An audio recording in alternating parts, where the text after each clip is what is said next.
All right, why don't we get going? I am Jonathan Lipson. I teach at Temple Law School. Thank you all for coming to the John Kidwell Memorial Lecture. I will be the moderator. I'm going to say a couple of things to introduce our guests and then tell you about the order of proceeding. But before I do so, I thought we should have a word from Stuart McCauley about the namesake of our event, which is John Kidwell.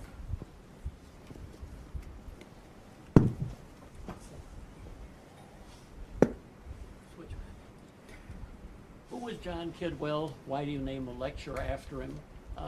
Obviously, he was very important in contracts at Wisconsin, the Contracts Law in Action, the case book, and just life at the University of Wisconsin Law School. It was better because John was here. And that itself, I think, is saying something about him. There are very few people you'd say that about in the way John was. He was a great teacher and cared about teaching so much that any of us who wanted to say, we have a great job if it weren't for the students. You've heard that one. When I was a Stanford student way back when, I think that was the party line of the more you were a great scholar, the more you really didn't want to teach undergraduates or things like that. John wouldn't let you get away with things of that sort, and you had an obligation. And he also was very good for us because we put something in the book, it better work, and you better be able to teach it, or it's going to be fixed. And that was good for us, I think. He, interestingly, was the great defender of tradition and the old-fashioned ways of doing things. They don't throw out the baby with the bathwater. If you're going to try a new approach to contracts, that kind of thing, remember, your grandfathers weren't stupid. They did it for a reason, and don't forget that reason. And that, again, was good for us because we had a certain zeal of shaping things up a new way and so forth, and it was probably good for somebody to remind us we should look at these things. He was a great friend for so many of us. I well remember the two of us were teaching Contracts 2 together at the same time. And so we agreed we'd go out to lunch once a week and kind of run things past and do this sort of thing. And we went to a Chinese restaurant to start the first place. We both ordered governor's chicken. John proposed that we find the best governor's chicken in Madison. So each week we'd go to a new Chinese restaurant and try it out. That made working up Contracts 2 so much better. Great, Stuart. Thank you.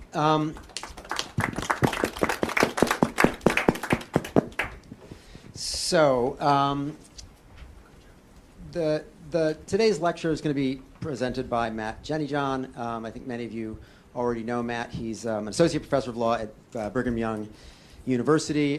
He's brought with him his boss, I believe, Gordon Smith, who's here, I guess, to make sure he's actually working. I'm not quite sure. But Gordon, thank you for joining us as well.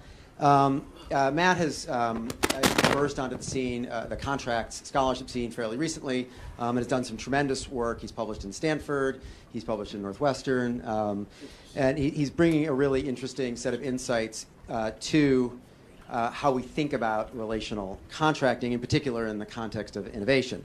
And in part, that is going to be what his talk is about today.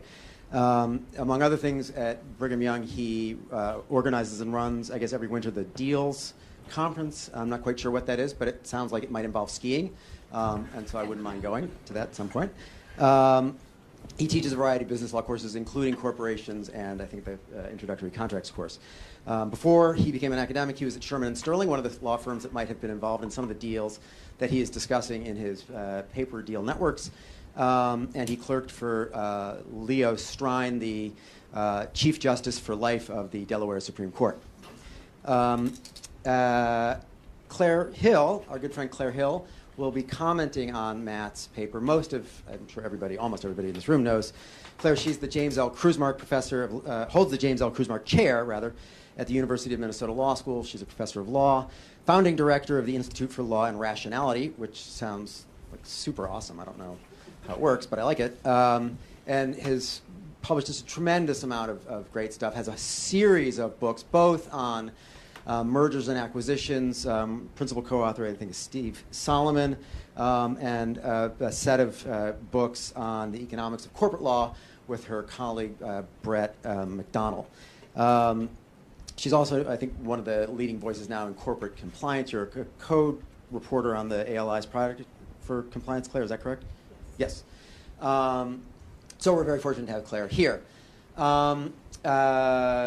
Just a couple of quick administrative things. I'm not quite sure how long Matt is planning to talk. He said 30 to 40, 30 but 40, I'm happy to 40, do 40. Yep, that's fine. I will keep a queue, so if you wish to ask questions, just signal me. I will call on you in whatever order I deem rational. I may interrupt with my own questions from time to time. I think we'll go until about 5 or so. As I think everyone knows, dinner is going to be at Professor Whitford's house, at Bill Whitford's house. It starts at 6, drinks at 6. Dinner will be around 7, but drinks are at 6. If you need directions or the address, see Bill. Finally, just a word from our sponsor. The Kidwell lecture is brought to us by the book, Contracts, Law, and Action, that, of which Stuart McCauley and Bill Whitford are lead authors. Kathy Henley has done almost all the hard work to organize this and is also one of the co-authors. Contracts, Law, and Action is, it's probably the leading I think it's the leading relational contract case book out there. It's a great set of materials for anybody looking to bring that perspective into a contracts classroom, in part because it does more than just shake things up, as Stuart suggested a moment ago.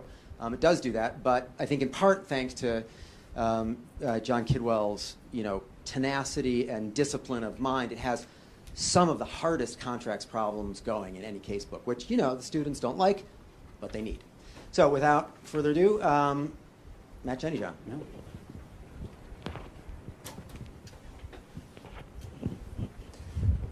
Well, thanks, Jonathan, and thanks to everyone for coming. It's really incredibly kind of you all. Thanks so much to Claire preemptively here for her comments.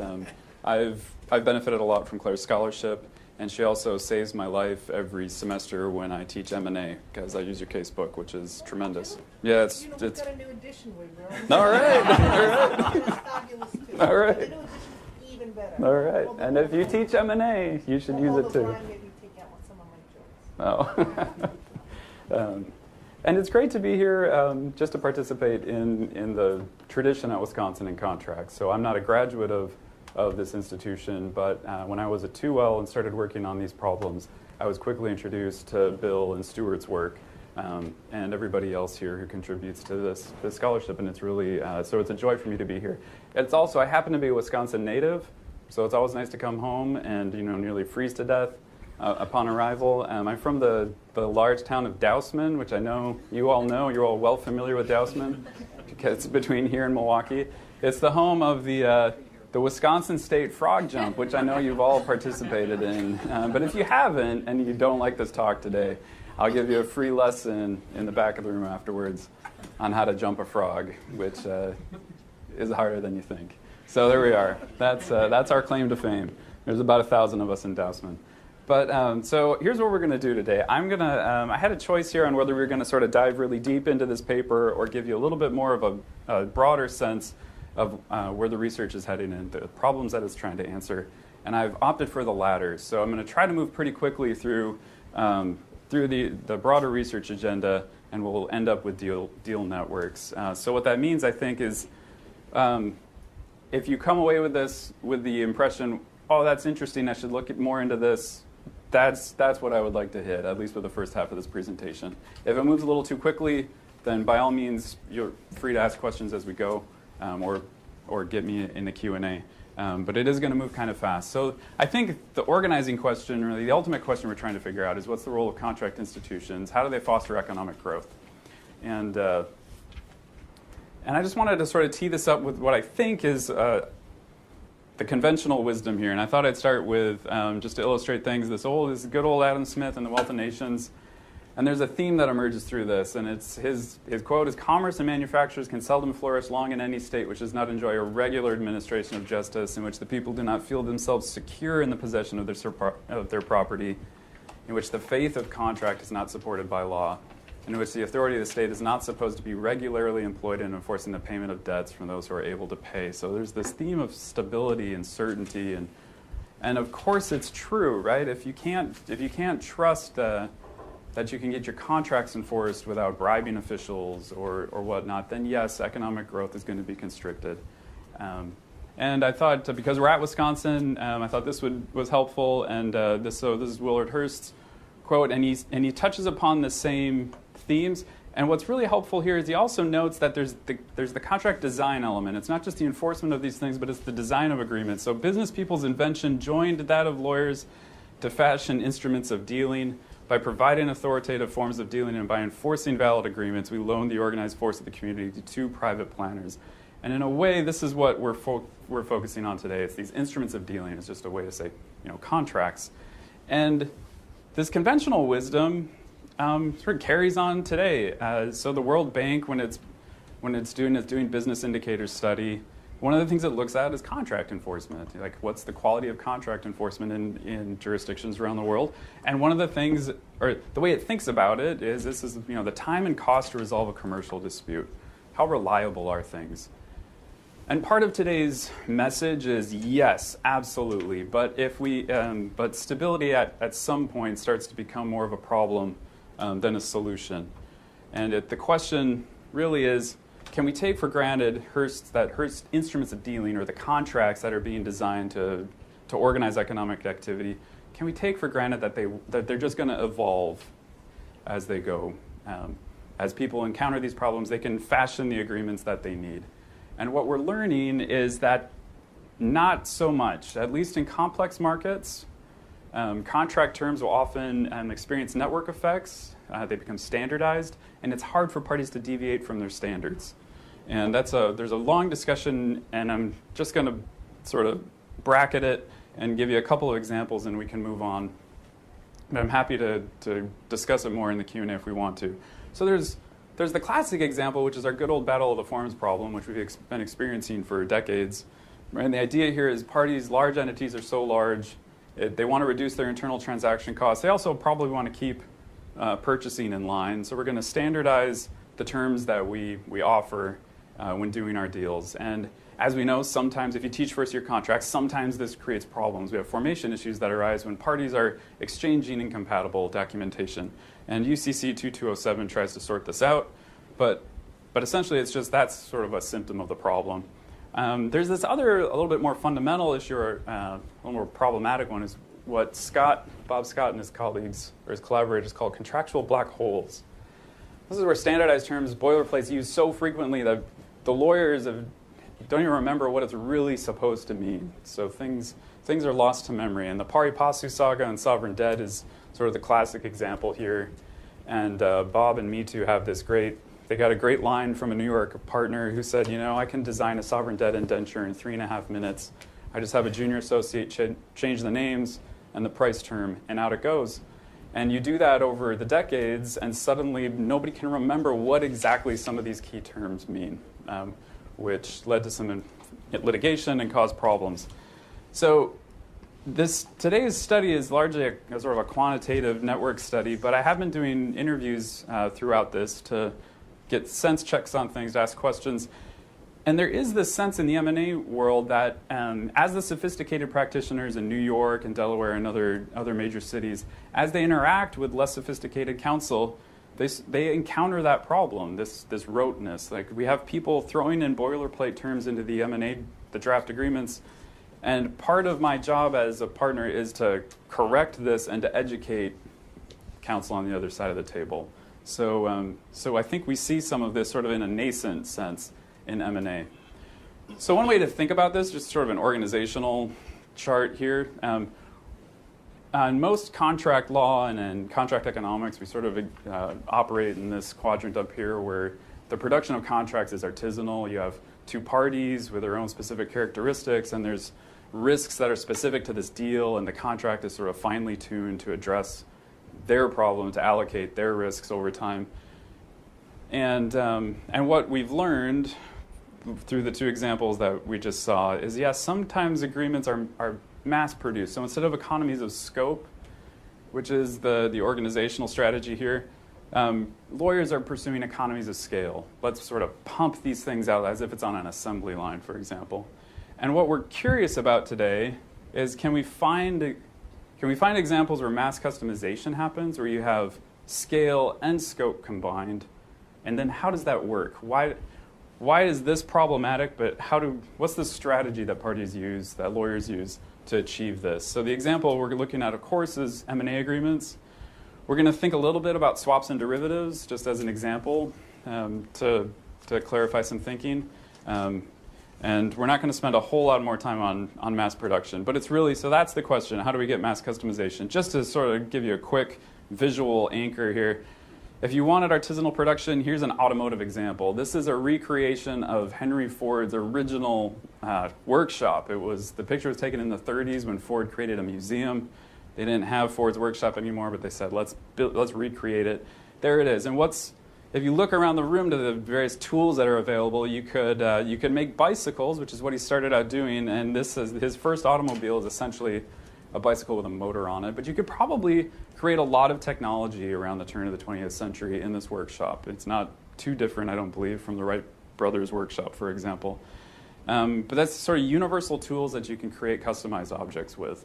And a few years later, this is the Highland Park factory in Detroit, where Ford Motor Company is producing Model Ts. And this is your example of that classic economies of scale. We're pumping out Model Ts. Are they customized? And that's Ford's classic line of, you can have a Model T in any color as long as it's black, right? Like, nothing changes on these things. And that's our boilerplate in contract.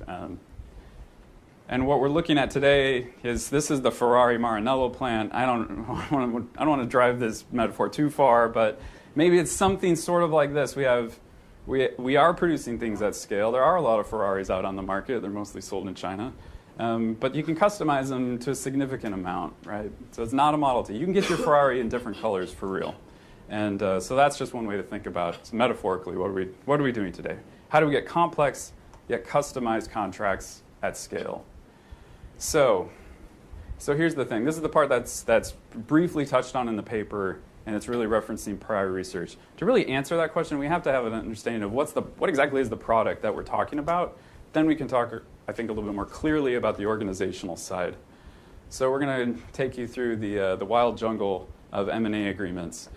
I think it's important to note, I work on relational contracting topics, and this is an interesting twist to what I think is classical relational contracting, which is, when do social norms, informal sanctions substitute or maybe complement for a formal agreement?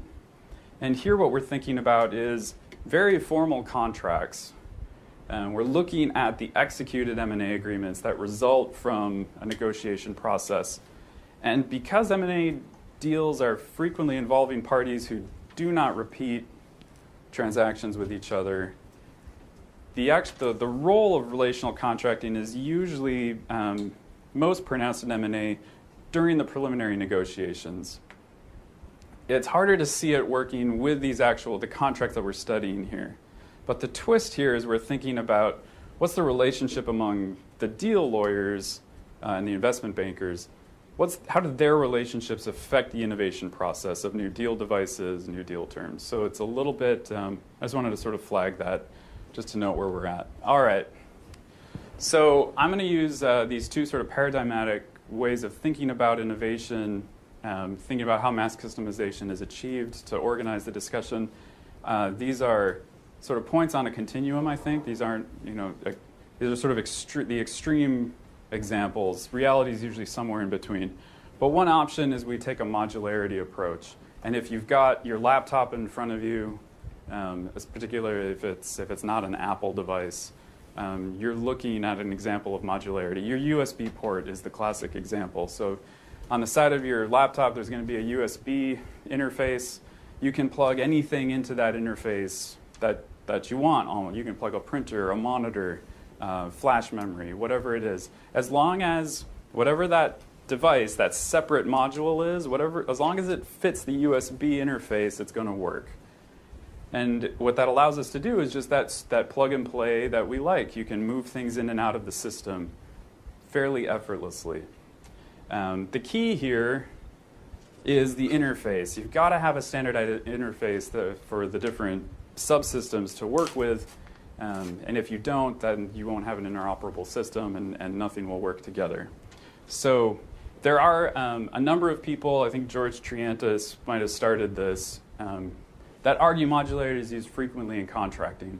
And I think that's right. I think it's less, we're going to see the reasons I explained, it's less pronounced in M&A, but it does happen a bit. The other way to do this is to sort of maintain a more integrated system.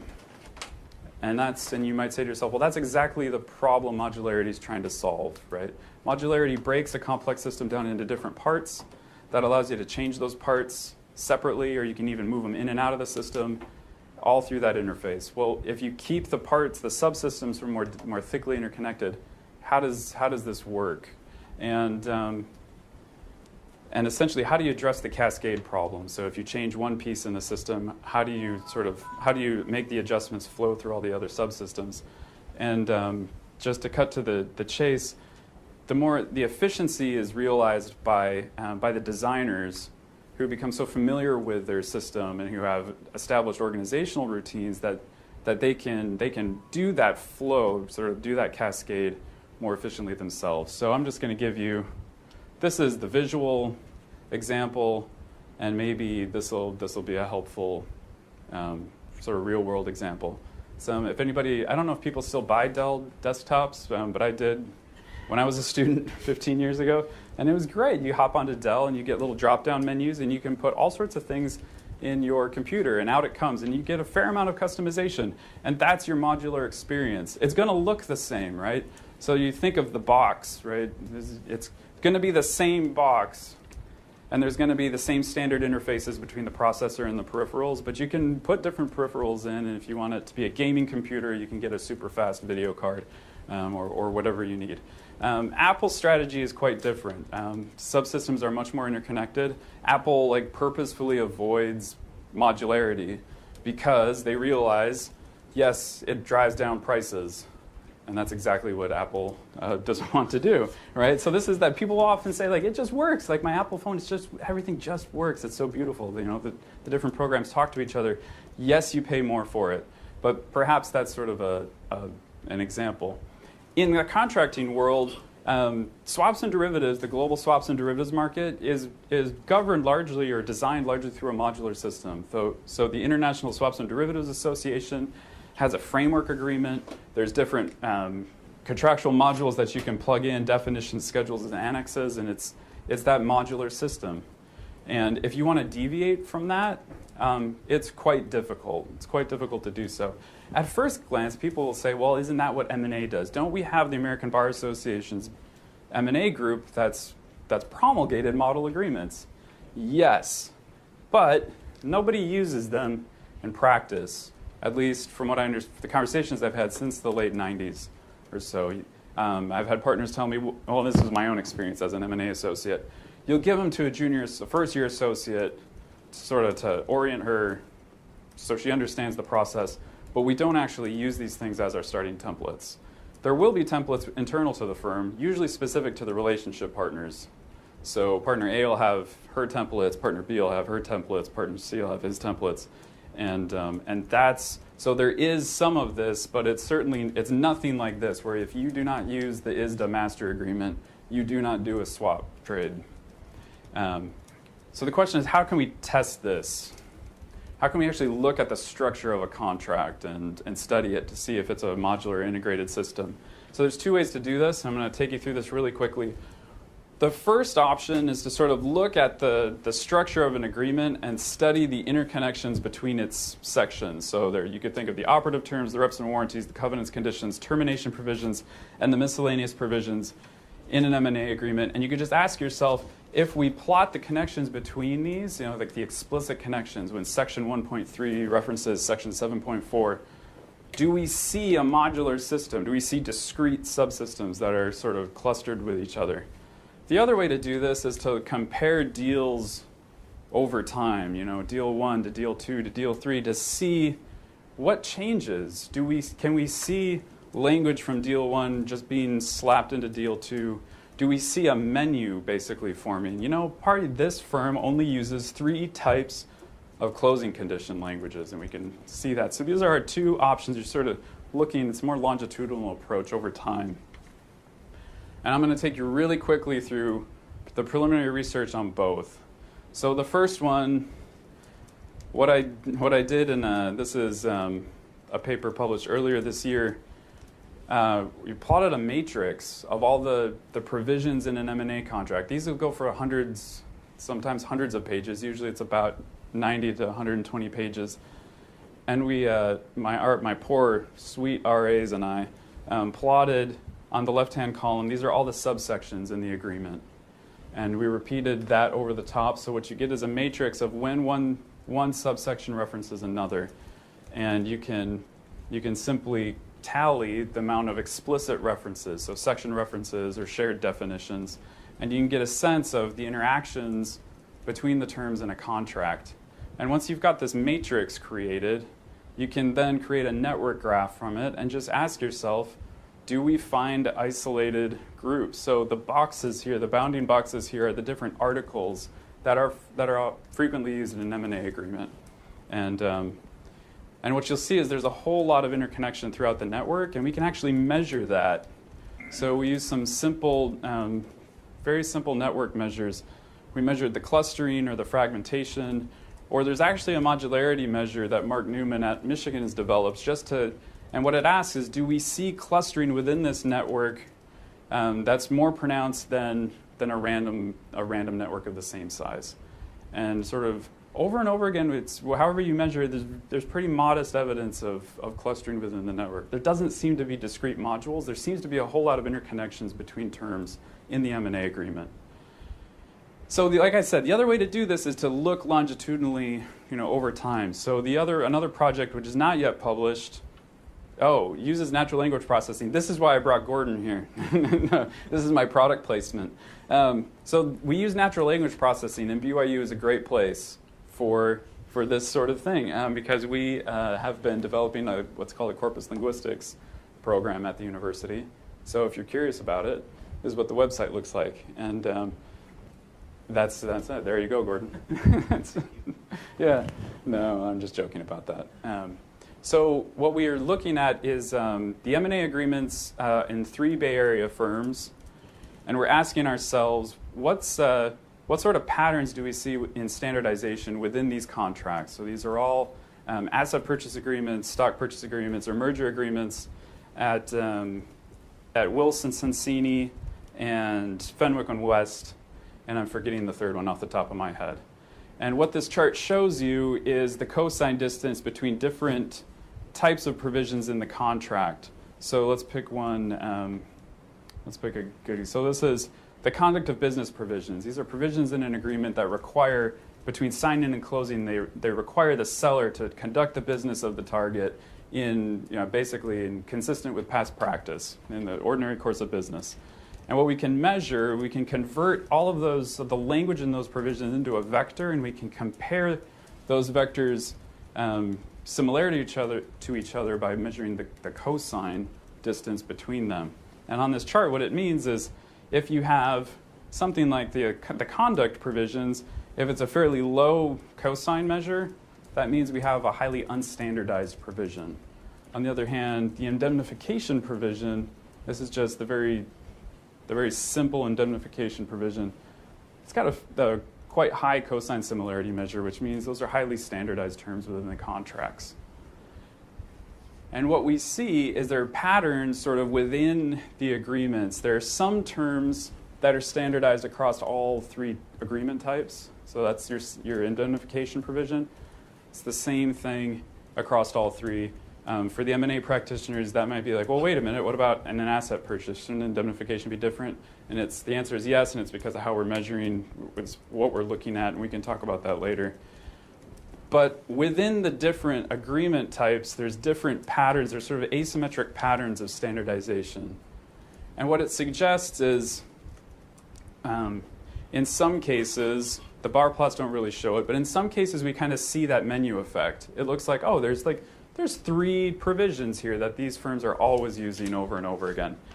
But in a number of situations, that's not quite the case. And what this also suggests is they're quite dynamic pieces of technology that, and we just don't see the patterns like you would expect to see, like in a swap agreement, for example. So that takes us to this current takeaway. On the product side, it seems that these aren't modular systems. Maybe they're more modular at the start of a negotiation when you're getting your specialists involved on different pieces of the contract. But over the course of the design process, you end up with a fairly integrated product.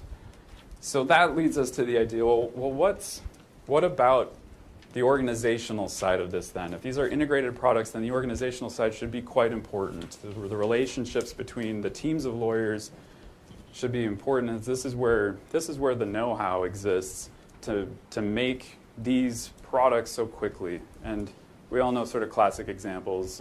Facebook bought Instagram in a long weekend. You've got to design these complex agreements very fast. So let's look at the network. That's what the paper's about. How might it support innovation? And we're going to explore two possible theories here. One is that there's a small world effect or a small world structure among the attorneys designing M&A agreements. And the idea here is we're just going to give you some examples.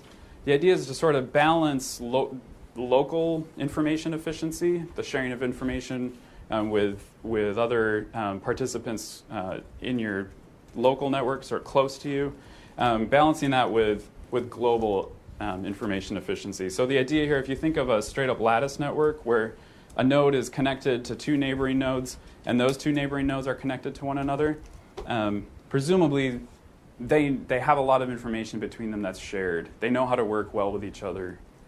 But if you wanted to get information from a node across the network, you've got to go through all those separate paths, right? So presumably information is going to flow more slowly in that respect. The random network is just the opposite. So here, this node might be able to get information immediately from a node all the way across the other side of the network. Assume this is like a geographic network. But it might be quite difficult to get information just from his or her near neighbor. You might have to go through a number of paths to get there.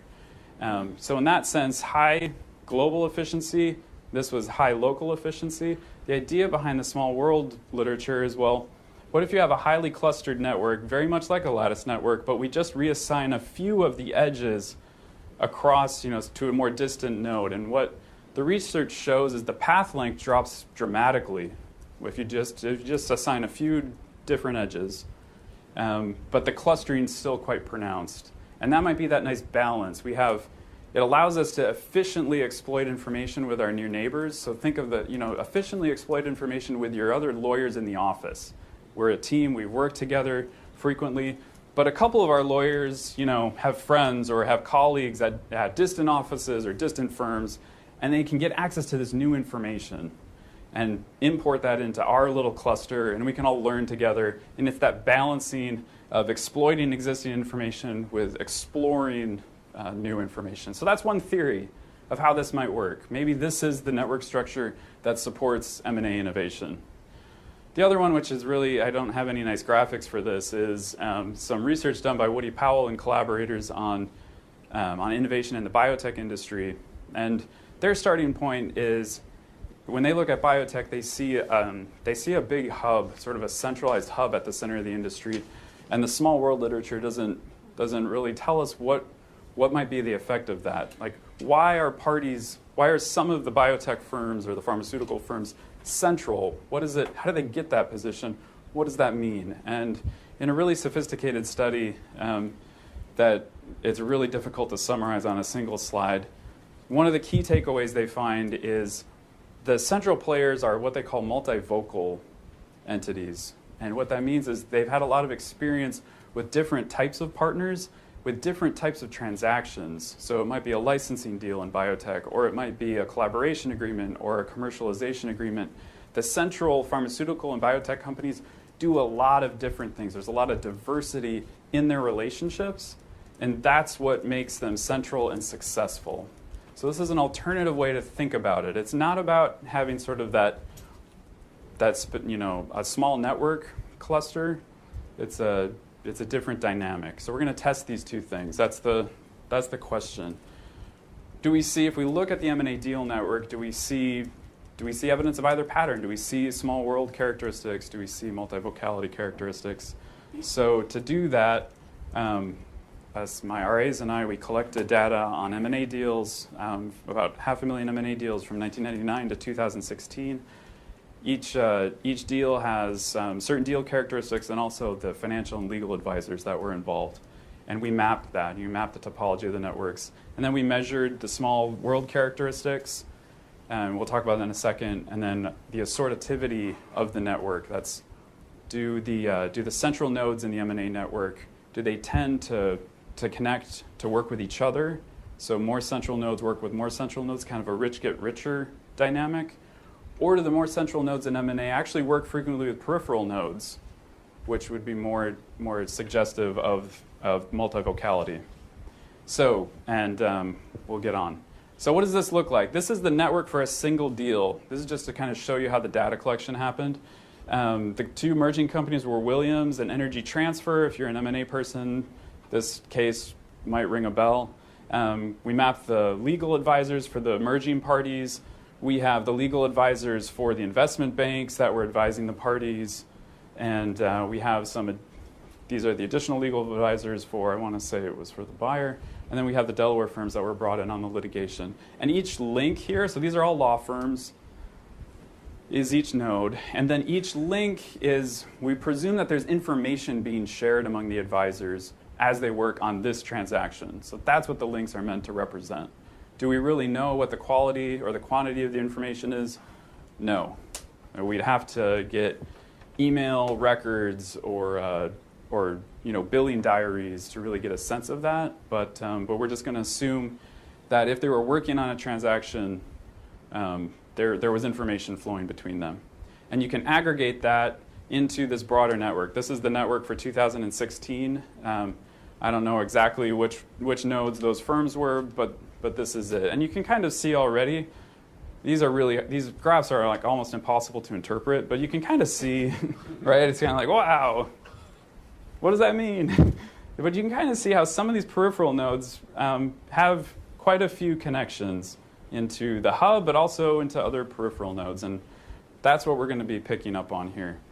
This is what the heart of the network looks like over time. So this graphs the total degree centrality, so just the raw number of connections in the top 500 banks and law firms. The green or the blue here is Goldman Sachs. If that's your, I think they do all the deals. It's like, yes, they do, and there's a bit of movement, right? But there is a core, which basically that's what we're looking at.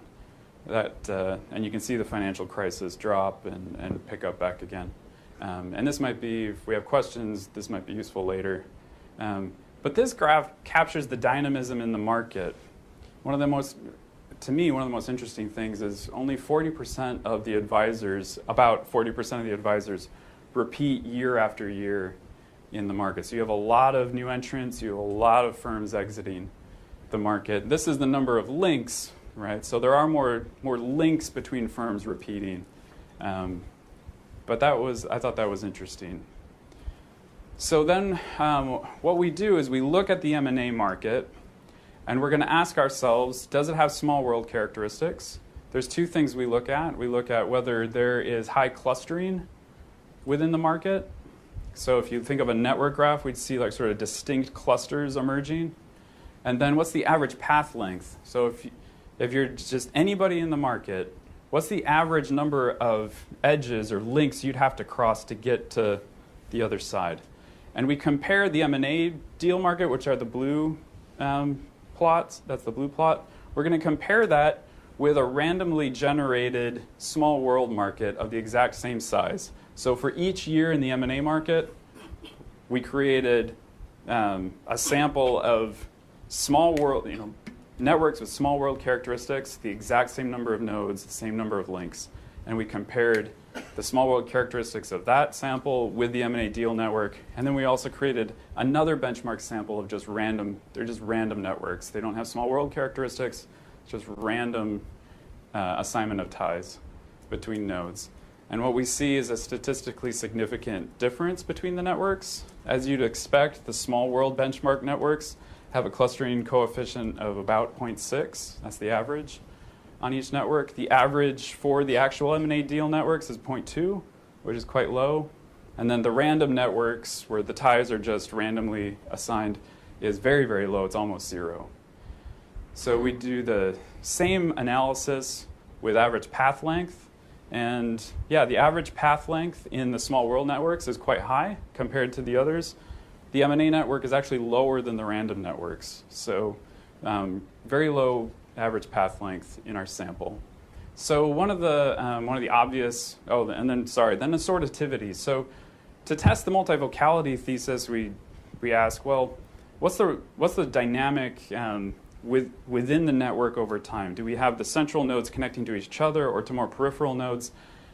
And the assortativity measure just measures in a very simple way that idea. It's nowhere near as sophisticated as the Powell study, but it's a simple way to get at this. And what we see is for the randomly generated networks, assortativity is almost about 0. So it's almost like an evenly balanced connection between central nodes to other central nodes and to peripheral nodes. And in the M&A network, which are the blue dots, the average is about negative 0.1. So that means more often the central nodes in the M&A network are connecting to peripheral ones. So which sort of suggests that there is quite a bit of diversity within the experience. If you assume that the peripheral nodes are different in some sense in their sophistication, in the type of clients they might have, then this suggests that there is greater diversity. Okay, so one criticism is, well, you have a sample of 18 from 99 through the end of 2016. It's a really small sample. Can we somehow increase the sample size? So to do that, this is a piece of the paper that my RAs and I are expanding on, but this presents the results for 2016. We looked at the year 2016, and we took 100 subnetworks, which are they're defined as ego networks or the first degree networks. So imagine we identified the top 200 advisors in the network, and we randomly sampled 100 of those. And essentially what we did is we took that firm, so like Goldman Sachs, for example, and we took all of Goldman Sachs's first degree connections, the immediate connections Goldman Sachs had. And then we also included what other connections existed between those firms in the network, and we sort of pulled that out. And then we ran the exact same analyses on those subnetworks. So what you're seeing here is a sample of about 100. And this should get up, we should be, by the time this is done, we should have samples of about 1,500 networks across the entire time period. And we roughly see the exact same pattern. So we get a statistically significant difference between the small world networks, subnetworks, the M&A subnetworks, the random subnetworks. The clustering coefficients are higher, right? So now the average is about 0.5. It's a little bit higher. It's a little bit above 0.6. So, but that's not all that surprising given the way, looking at the ego networks. And then this is the average path length. So here, average path length for the small world networks, well, it's highly correlated, positively correlated, but it's also higher, the average is higher than the others. So I think the story is basically the same on the subnetwork sample. Clustering goes up a little bit. So there is some more evidence of a small world dynamic. If we look at assortativity, the M&A subnetworks are even more negatively assortative compared to the random ones. So the basic story that I think we're seeing, and it is preliminary, the clustering appears to be minimal. The average path length is very minimal, which I think takes us to, we have pretty modest evidence of small world effects in the M&A network. When we look at the multivocality test, it's a disassortative network or a negatively assortative network. We get central players connecting to more peripheral players, suggesting there's more diversity in the network. So maybe multivocality better explains what's happening in the M&A world than the small world dynamic. Just to give you, this is probably the most useful comparison than the random benchmark networks. But if we look outside of law, we don't have any studies that I'm aware of at least that look at the networks of lawyers designing agreements. But we could look at, say, open source software. That might be a useful example. The studies of open source software design find clustering coefficients of about 0.8, which is even higher than our small world benchmarks here.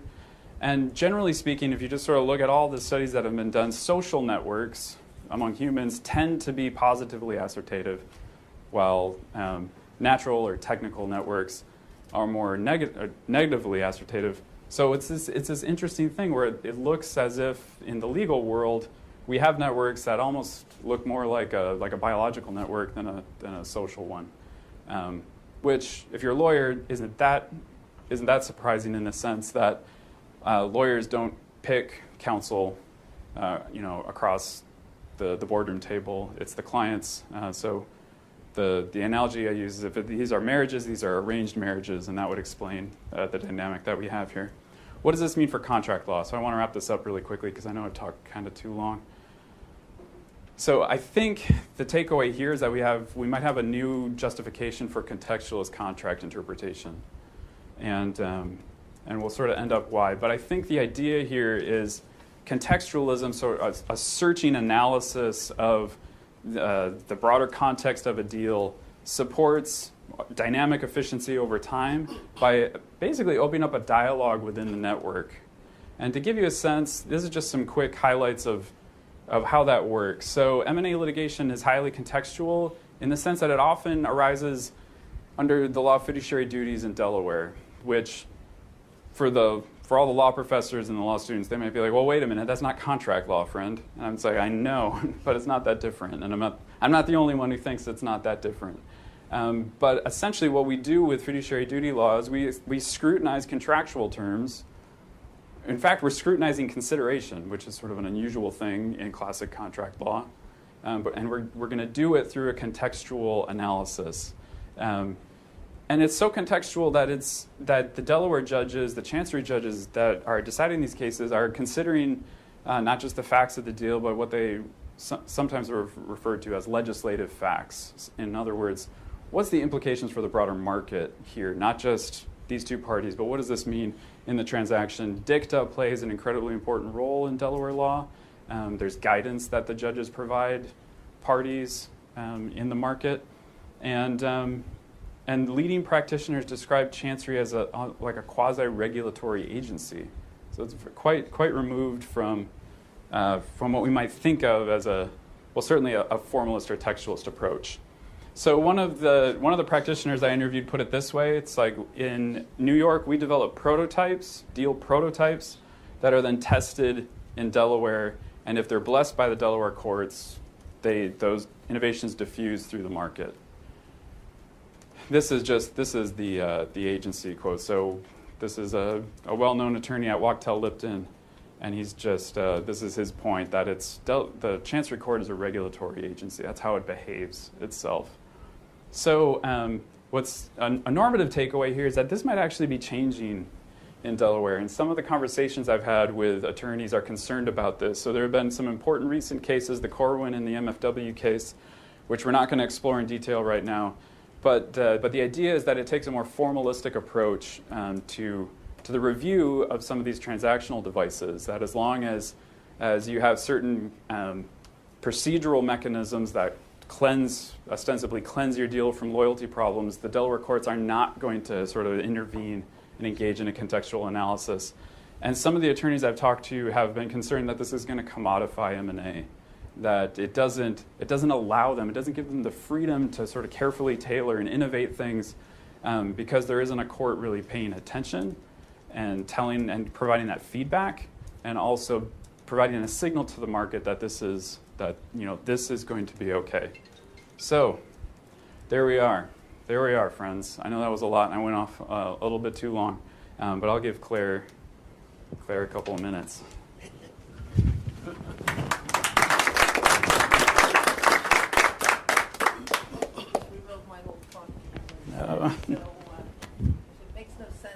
his fault.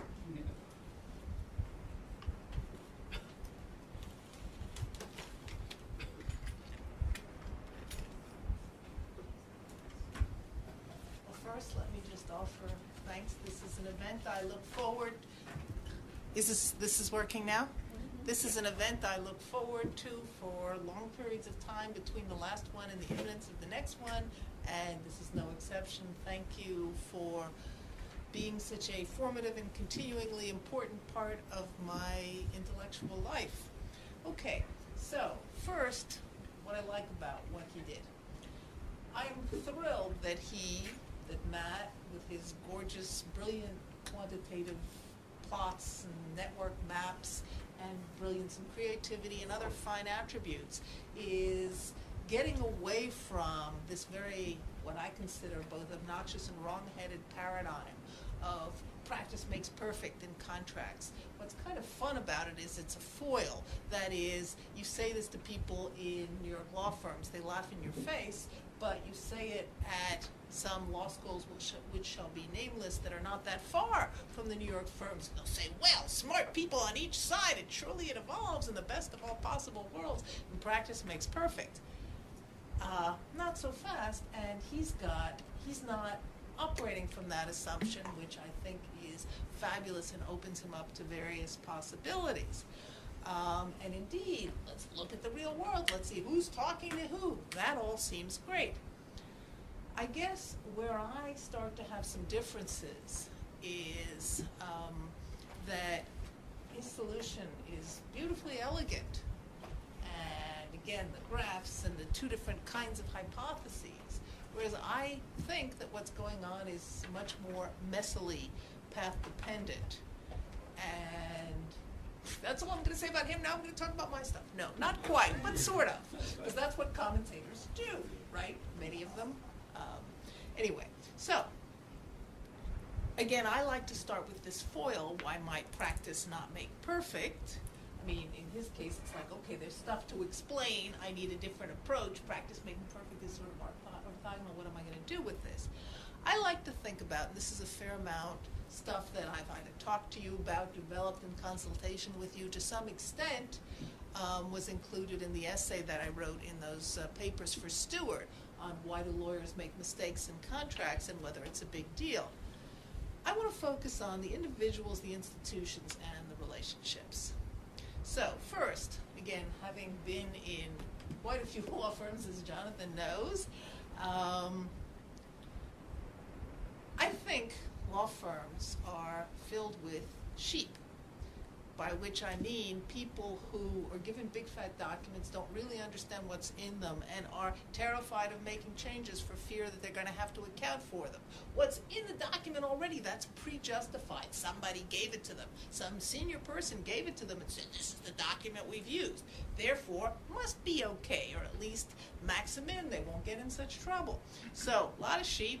They don't want to change the form. Second, well, that being said, there are some non-sheep. And indeed, one of the reasons, I mean, I love the sovereign debt stuff, but I feel that it has certain limits because it has a very particular structure. And in a way, one could say what that structure is in 2 words. Lee Buchheit. This man is the leading sovereign debt lawyer. All sovereign debt deals are either his or close to being his. So there's an enormous kind of a community, person, standardization. There's a variety of things that are singular about sovereign debt. And while they do have networks, it's a different kind of, and it's sort of a lesser network where if you had Cleary Gottlieb, Buchheit's firm, it would be this huge node and everybody else would be kind of pokey in comparison. So there exist these people who are very comfortable setting the standards, making changes. Another one clearly is Marty Lipton, who invented the poison pill. But in my experience, there's a few people like that, and there's a lot of sheep in firms. Add to that something that I ranted about here last year, the role of just sort of these pokey incremental changes that are basically the equivalent of like Band-Aids or duct tape. You don't have to get the new glasses because you've got the notwithstanding provision here that you realize fixes this problem, and the notwithstanding provision there that you come up with at 4 o'clock in the morning. So you keep doing this and you keep doing this, and because of the community ties, the thing doesn't fall apart, notwithstanding how many notwithstandings there are in an agreement. Somebody should measure those. Anything in the contrary or notwithstanding, they should really figure out how many of those there are. So here's these agreements that are incrementally changed, but not really, but they sort of, this is another reason why practice isn't making perfect. I have a bunch of other reasons, again, in this essay that I wrote in honor of Stewart. One other thing to talk about is the role of the fact that all this stuff is being done within a community, which I think is absolutely huge. And I will give you 3 examples, and one is the example. Actually, I'll give you 4 examples, because the 4th one is very cool. Well, they're all cool. The first example is me approaching a partner at Millbank, Elliott Rewards, and pointing out to him that, gee, this document for aircraft leverage leasing had 2 different provisions that independently provided for double damages, which would both apply at the same time, so you'd get quadruple damages. And I said, surely that's not what was meant. Now, realize that the firm has got hundreds of these agreements out there. The last thing they want to do is to draw attention to the fact that this might be the case, so their best hope is that everyone will continue not noticing this. And he didn't quite put it that way to me, but basically try to do something about this, you'll be looking for another job, was kind of the, anyway, so that's one example. 2 other examples.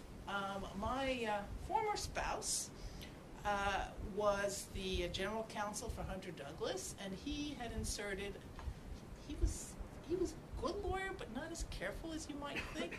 And in his bigger company, Hunter Douglas used to buy the little fabricators, not liars, people who made the blinds. And in those documents, there was the non-compete, but he had a not in there, which basically made the provision say the opposite. And I said, I discovered this when I went into law teaching and started using his contracts to show the students, and you immediately saw this. And he said, I've used this all the time. No one's ever given me difficulties. Why is this? His big bad company had bought Cute Little Company. If the Cute Little people were going to try, the big bad company had lots of ways to show them who was who and who was not who, which is to say, Cute Little Company. Third one, and this is the ISDA example, is that these swap agreements, so incredibly standardized, it's the same one, I mean, it's really a form, like you really do put in the names, as opposed to people talk about M&A contracts as being forms. They look sort of alike, they're not completely identical, these are, but then there's an annex. And apparently, within the swap community, at least for a time, I don't know if this is different, for a period of time, 1 month, even 2 months, these transactions would be entered into without anybody signing anything. Notional amounts in the billions. How could people feel comfortable with this? How could they tolerate it for a nanosecond? Answer, the community ties were that level of repeat that you cross someone, you're gone. And they all knew this, they didn't do it. Final case also involves an ISDA document. So a friend of mine who is a senior lawyer at firm X, one time there was something, he was looking at one of the ISDA forms. And as I say, they're forms. They're like, it's almost like a pad or something. They start with the same word and they end with the same word. And so, if you did want to check, who wants to do this? If you did want to check, look at the first word, look at the last word. He does this. I mean, he's just looking. And then he realized that there were actually some words in the middle that had been changed. The document was done precisely to look like a normal document. I mean, like nothing had been changed, but somebody had actually changed this and not announced that they were doing so in hopes of fooling everyone. Wow. And so that was kind of shocking. And so I said to him, so now are you going to read these things from front to back? He said, of course not. No one else would ever dare do that. Community trumps all. is the lesson I take from that. So here are sort of sticky stories about what doesn't cause change, which one might think should, and forces that keep things sticky. What does cause changes? Well, sometimes you have the kind of person who's a changing kind of person, like Marty Lipton, who's like, oh, I'm an innovator guy. I mean, let's come up with something. There's a few innovators out there, not so many. Maybe there's some obvious new thing that clearly needs to be addressed, some completely new product. You know you need something. Also, another force that I have seen is when you have different sorts of parties dealing with each other. For instance, when it was middle market companies dealing with each other, they could have a certain kind of agreement with certain sorts of understandings. But then when you got the bigger companies trying to acquire middle market companies, things kind of changed. They had different lawyers, they had different considerations. Another factor, which I don't know what Wisconsin does about this, we've got a lot of foreign LLMs. They go back to their home countries and they say, we know what the cool kids do. The cool kids have these kind of agreements. And that is I say this facetiously, but having talked to an awful lot of people in a position to know, I think this has genuinely changed contracting practice in these people's home countries. Sometimes you even get the absurd situations where the contract covers something that's relevant here, call it registration rights, that was not relevant in the relevant country where the person was going back to. But they were like, no, this is what the cool kids do. We have to include this because this is going to make it look like it's a fancy, Anglo-American contract. There's also sort of, when you get a lawyer who does more detailed stuff against, say, in the Anglo-American tradition, who comes up against somebody in the continental tradition, where they have authoritative interpretations and various sorts of community norms and so on. If you get the right heavy-handed Anglo-American one, he'll say to everybody, how can you not want to cover contingency blah, blah, blah? And if you have somebody with real force on the other side says, that'll never happen or we'll work it out, they could shut them up, but maybe they don't. And once the dam bursts, and you cover more and more and more and more things. Other kinds of things, let's say, even if a particular contract's not going to be interpreted over different kinds of jurisdictions, you're thinking, okay, this is a loan deal, but I might participate this out to investors in different jurisdictions. I better have express private law, because who knows precisely what jurisdiction. And there's other natural entry points for change. Finally, and I'm getting near the end of my remarks, I want to tell one other story. I had a wonderful, wonderful student, died quite young, not that young, 55, but this guy, he'd been in business, he was fabulous in business, but his dream was to be a lawyer. And so he becomes a lawyer, and he's immediately just fabulous at it, but in a very kind of, not brute force sort of way, but he wasn't sort of polished guy, but he had enormous internal confidence. And so here he is, he's a law clerk, that is, law student working at AOL, because this is the time period in question. AOL was, pretty big at the time, not quite what it became later, nor what it really became later as in blowing up.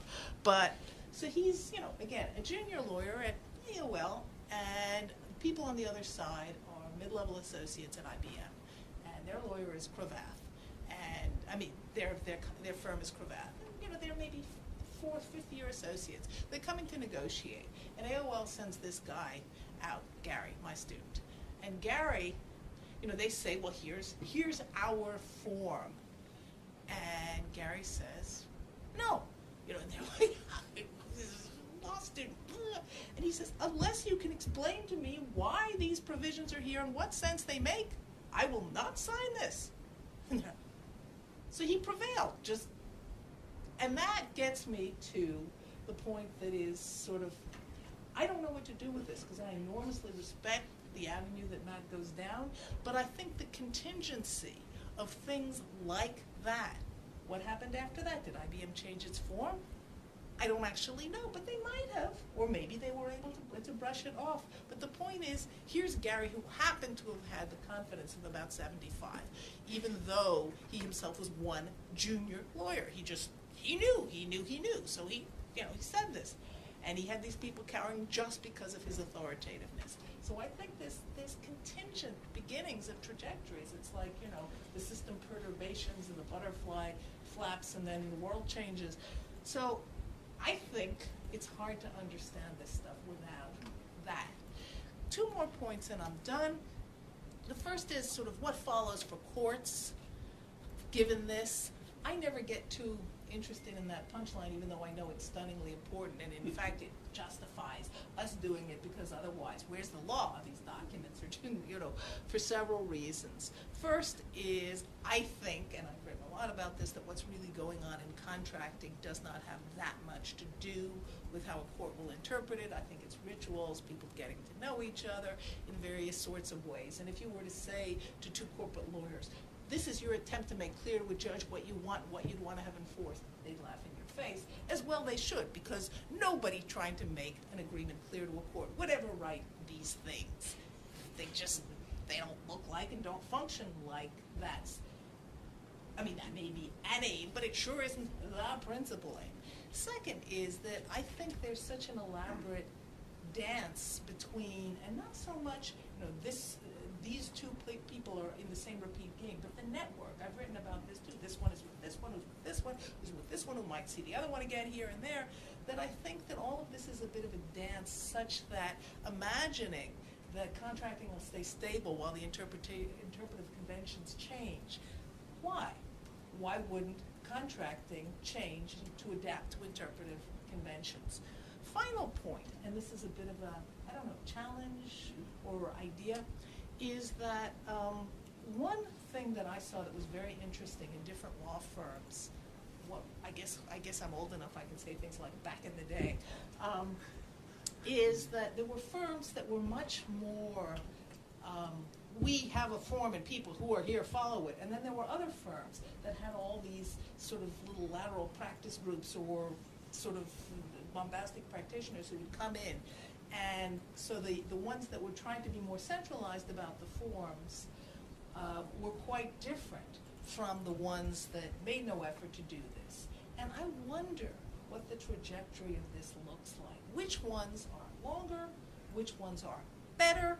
I mean, you can argue it either way in the abstract. You could say that because within the firm there's almost a competition. Let's say the associate picks partner X to work with if they're a fancy associate because they like their forms better or something versus the other. You can imagine stories by which the inter-firm competition is going to yield better documents. On the other hand, you could say this is just fiefdoms, that's not actually going on. It's really the standardization and getting the knowledge is really accumulating in the more centralized structure.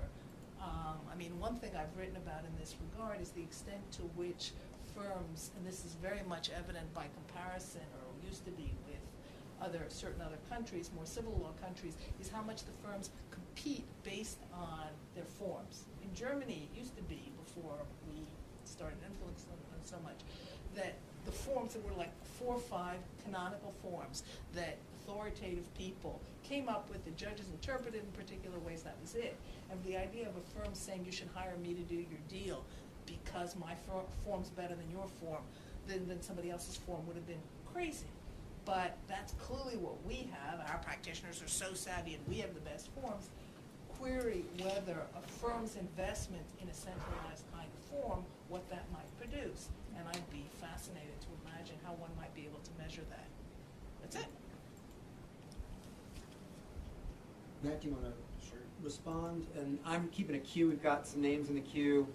If you wish to be added to the queue, twitch or raise your hand, okay? And I may interject at some point with my own comments. But so that was great. Thank you very much. That's so helpful. I'm just going to give a couple of quick thoughts. I think every paper is sort of a progress report on where things are, and I think some of your points are, well, all of your points are exactly right on.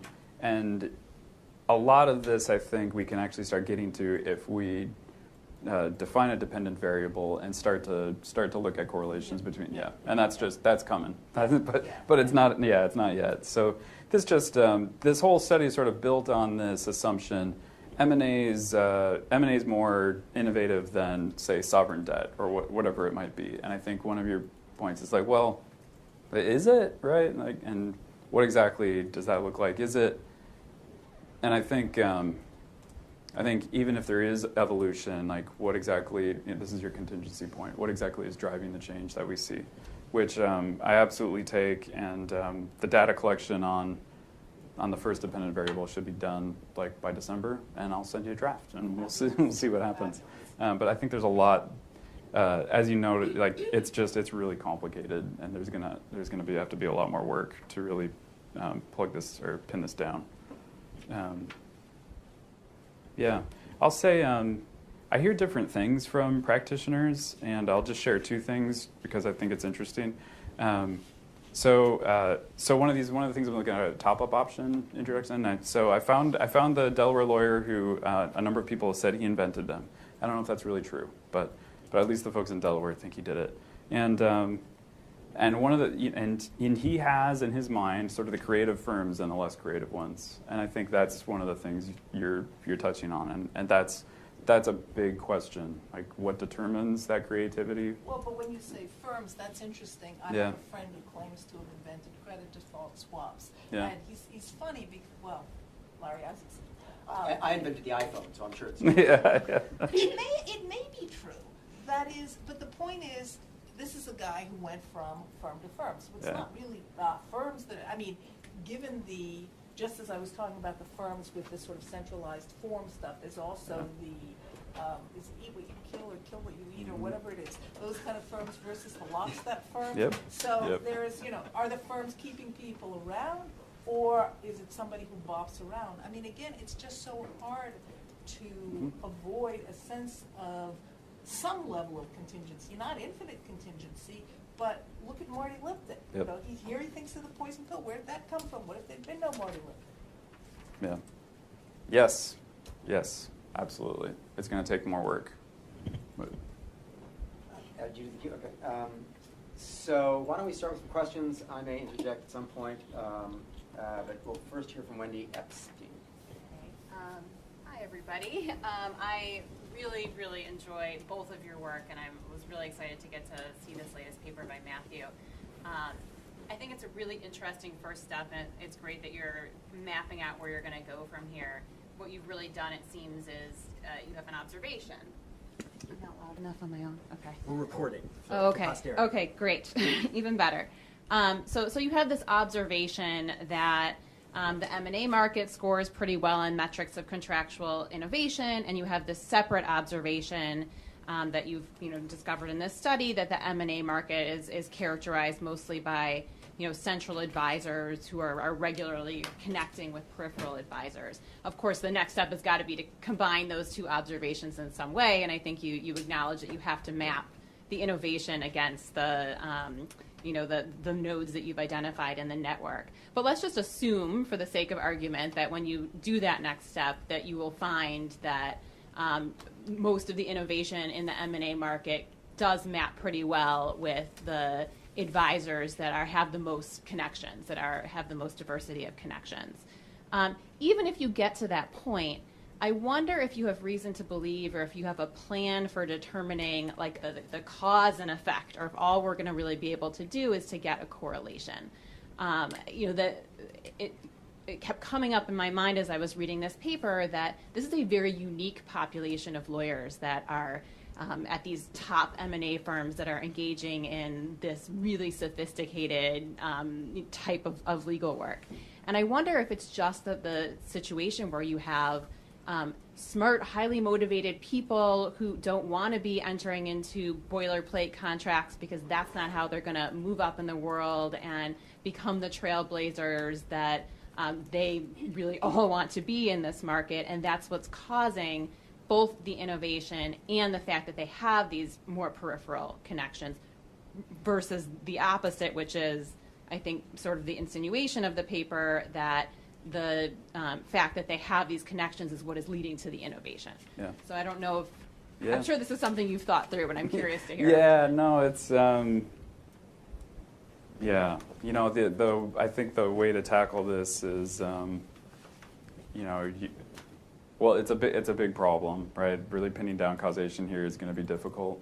If you can, look at differences in differences, analysis if we can. Like what exactly would be the instrument? Maybe a Delaware decision. MAC.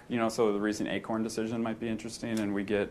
We're going to have to allow some time to pass, but you can imagine something like Acorn comes down, and maybe the most centrally situated nodes, the most quote unquote sophisticated nodes, we see their MAC definitions change quicker, or what however we want to measure it, and that might tell us. Maybe that tells us something. Yeah, it's a great question, and I'm just. Right now, I'm on the data collection part of that next study, and I'm still sort of thinking. It's unfair to ask it already. No, I think it's totally fair. It's just like, yes, yes, that is the question. I wonder, Matt, hang on one second. Because we have a lot of non-corporate folks in the room, do you want to just quickly tell them what a MAC clause is? Because that really is a contract interpretation. Yeah. As distinct from fiduciary duty question. Right. If you care about what a court is looking at. Yes. So a MAC definition. There will be a rep in your M&A agreement that says there's been no material adverse change between signing and closing, and then there's in the conditions it'll say that all of the reps are satisfied still. So if there has been a material adverse change between signing and closing of the transaction, your rep is no longer true, which means the buyer no longer has to close the transaction and they get to walk. And these have been litigated sporadically over the years, and the Delaware courts have never said there's been a material adverse change. And these are so this is under contract law. It's a straight up contract analysis, and in Delaware, the contract analysis starts with the text of the agreement, and then if we think of the Hexion decision, which is with IBP, they're the two big MAC decisions prior to a month ago. It quickly turns into a contextual analysis when it's clear that the contract itself doesn't provide all of the answers. What happened, I think it was a month ago, or maybe less than that, for the first time the Delaware court said, yep, we have a material adverse change in a 248-page opinion, which kind of gives you a sense of how contextual this analysis is. And that's, yes, so that's the background on the MAC. Yeah. Well, the Delaware judges are also paid by the word, so. In Minnesota, we have this tradition in the workshops, we call it double-fisted intervention, which is basically when what you have to say is so pertinent to what somebody else said. So I wasn't thinking I was going to burst in, and I will do my very best to restrain myself and not burst in later. But the question, wait, I have this thing. It isn't? Oh, okay. Okay, but the question I have relates very much to this question, which is sort of definitionally, you've been sort of neutral about what counts as an innovation. Mm-hmm. And depending on what you think with respect to poison pills, good innovation, bad innovation, it certainly serves company X's interest and perhaps doesn't serve company Y's interest or whatever it is. Whereas something like a reverse termination fee seems much more like just genuinely, ooh, let's start doing this. I want to introduce another category of innovation so that when you start sort of thinking about this systematically, it figures in. Granted, it's more in the sort of finance world, strictly speaking, than in M&A, but it's sort of the spirit violative innovation. For instance, some people would say that credit default swaps were such a thing, or some of the early securitization deals which might have been meant to circumvent borrowing restrictions, or some of these cross-currency swaps that are basically disguised borrowings, et cetera, et cetera. So I think there's an interesting sort of reputational story as to who wants to be associated with particular kinds of innovations, whether that's considered a good thing, an advertisement for you, or a bad thing. And I guess, as you look for innovations, it might be that there's some kind of interesting difference in effect between the way different kinds of innovations, if you thought to distinguish them systematically, play out. Yeah. Well, so I was chatting with Igor Kerman at Wachtell, and the poison pill has become sort of a branding thing, and they will, as we all know, they will not represent certain clients if it's inconsistent with their Yeah, that's a great point. Great, thanks, Claire. I think next up is Neil Commissar. Oh, so early in this process. You can pass if you'd like. You don't have to. Bill, did you want to go next? No, I can. No, never mind.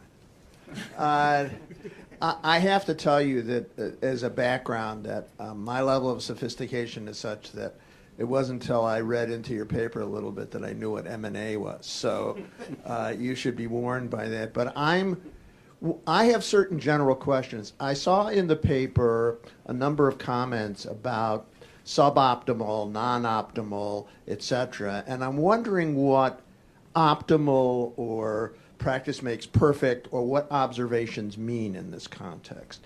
That is, first of all, there is the question, do you mean socially optimal or optimal for the parties in this process? And to what extent are you using, and it's not an odd thing to use, if you observe a long-term stable situation in the market, are you assuming that what you're observing, that technology is optimal? These are the kinds of questions which I think probably have a lot to do with defining your dependent variable in this context. It's not an easy thing to address, but I do think if you're going to pull this together and say this means something or something's going on or there's a role for courts, the Chancery Court's an odd thing. I think it's an interesting court.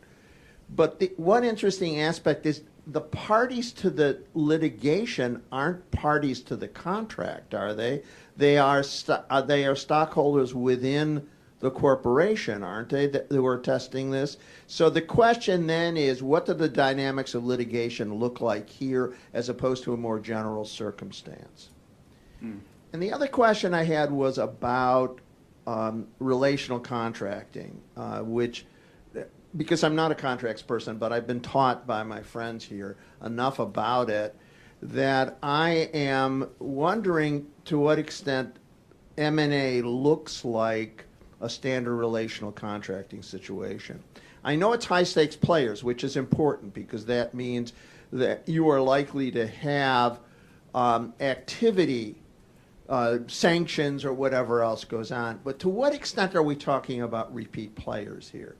Is it lawyers who are repeat players here, or is it the businesses who are repeat players here? And what do sanctions look like in this context? That has a lot to do with observations like the lawyers don't give a damn about making changes in the language. That's a kind of relational contracting observation because it says it doesn't count.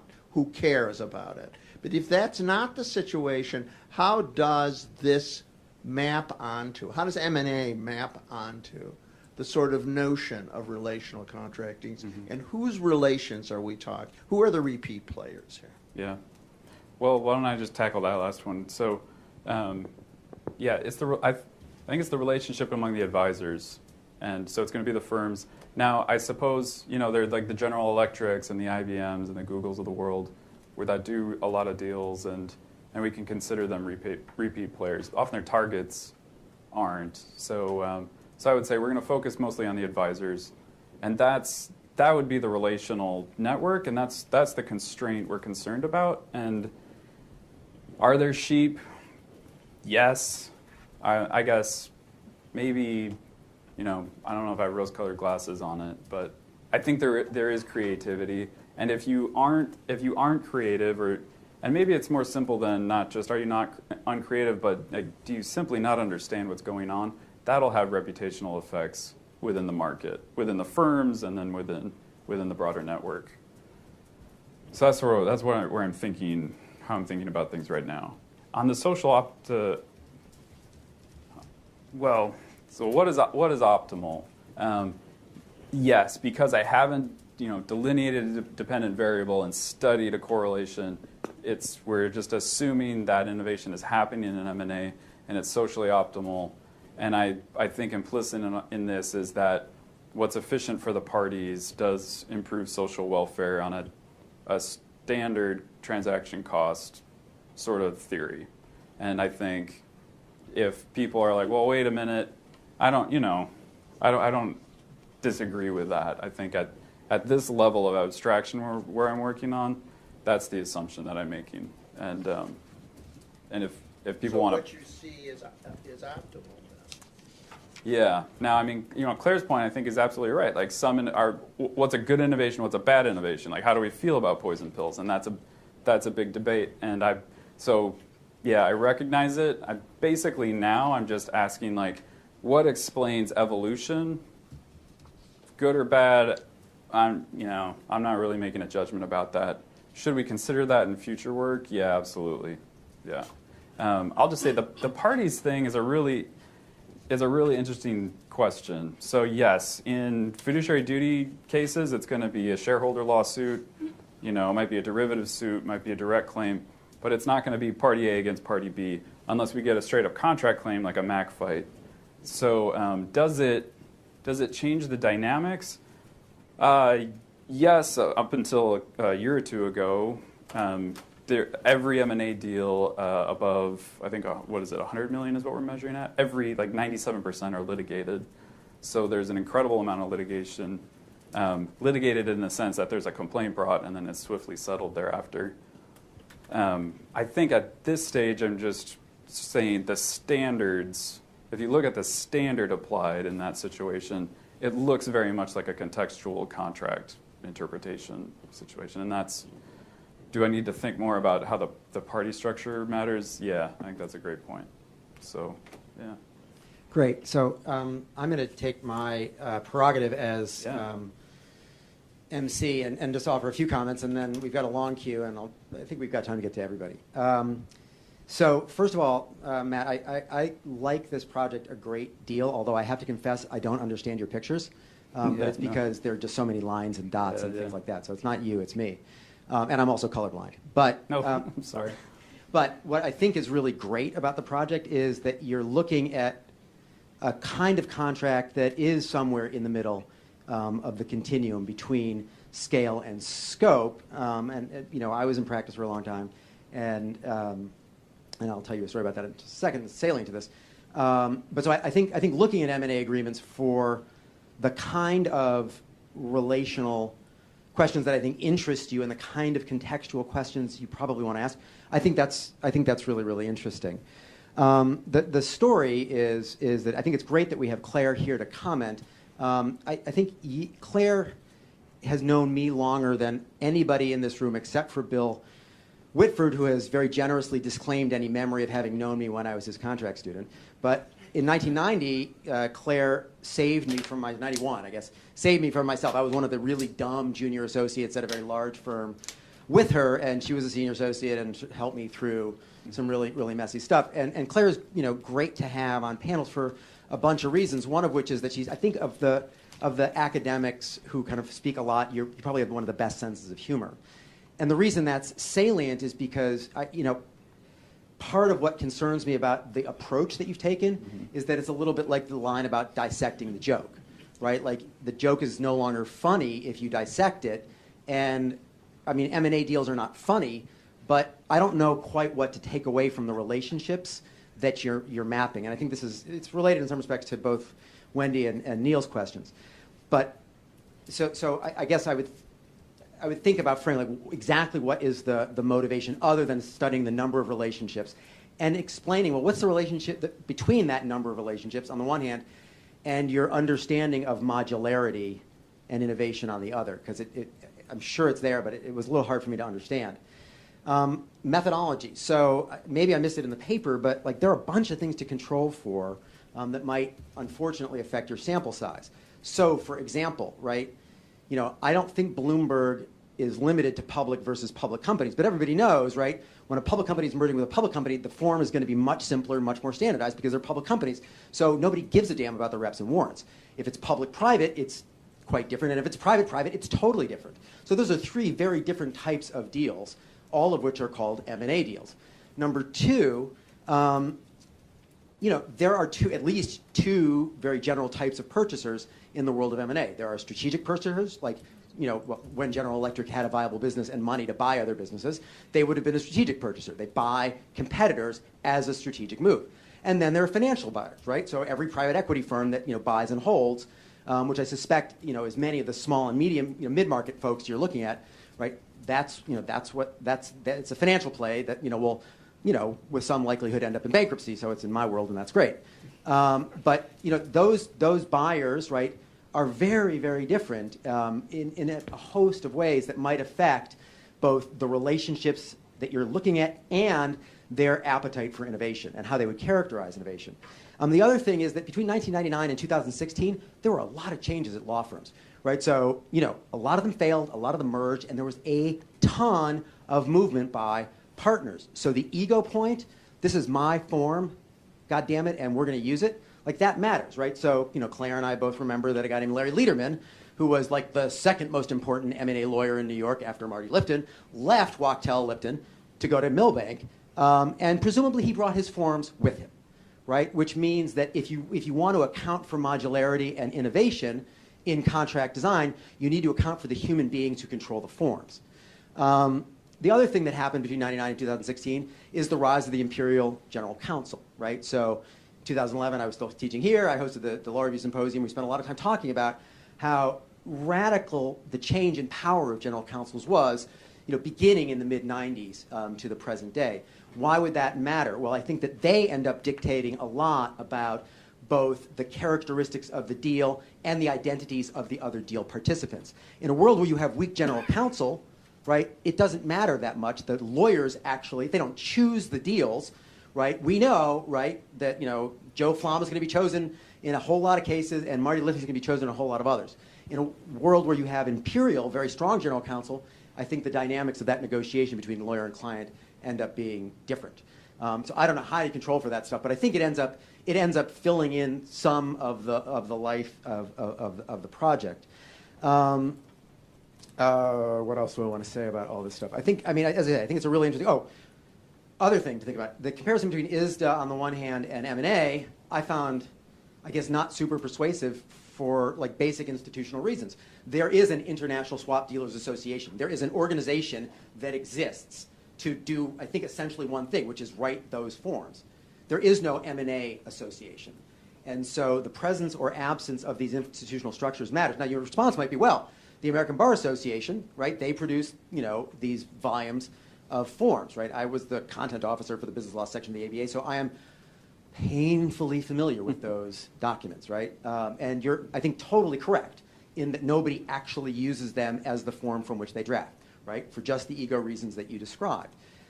But that doesn't mean they don't matter, right? They matter a great deal, for example, when there's a litigation and the court is trying to figure out, well, what did the term really mean, or what should we think it means, or what do people use it for?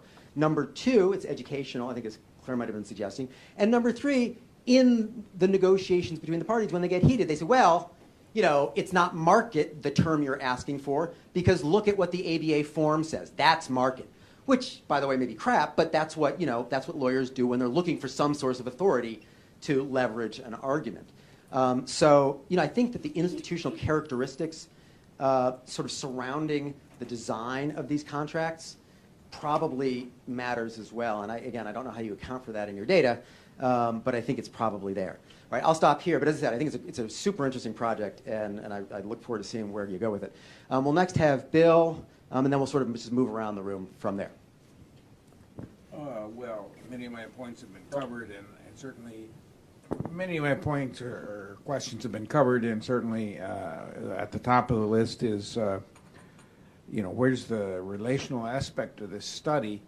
I mean, you've said that most of these cases end up in litigation. If you look at the client level, almost by definition, there's not going to be a continuing relation going forward, which puts a great deal of more importance on getting the contract right than in most other relational situations where when problems emerge, there's always the possibility of trade-offs in terms of future dealings.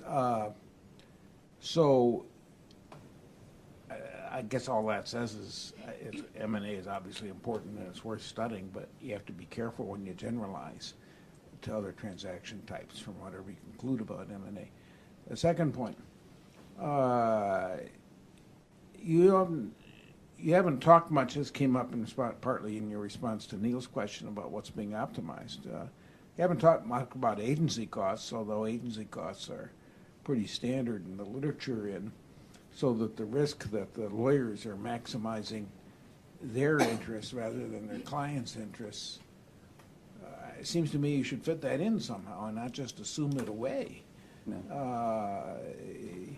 Why are all these cases settled that you talk about once there's a dispute, but they're all settled? Is it because one lawyer doesn't want to embarrass another lawyer for not having drafted the contract right, or is that a factor? Or some lawyer settles because they realize it'll be disclosed that they haven't drafted the contract right? There's a lot of Claire's that might affect, help understand some of Claire's points, even in the M&A context. That is to say, even though these are not in the end relational contracts, the lawyers will probably be dealing with the disputes, and they're subject to relational interests going forward. Let me just very briefly respond to that. I think you shouldn't concede so quickly about the relational point, because I think part of your story is that there's this whole cast of characters in the M&A world, and the fact that A bought B, and that means that, you know, various people are going away, and that particular thing is in an end, I think it doesn't follow from that relational forces won't constrain all sorts of things associated with that deal. Like, first of all, the humans may go elsewhere, they'll see each other again, the lawyers, the law firms, the financial advisors. So, I mean, and I've argued that there's sort of a broader reputational thing. Granted, it's not the direct in the next contract. I agree, but that's where the agency cost comes in, because what are they maximizing? The client's interests, optimizing the client's interests, or the lawyer's interests? Indeed, but it could be the client's interests too.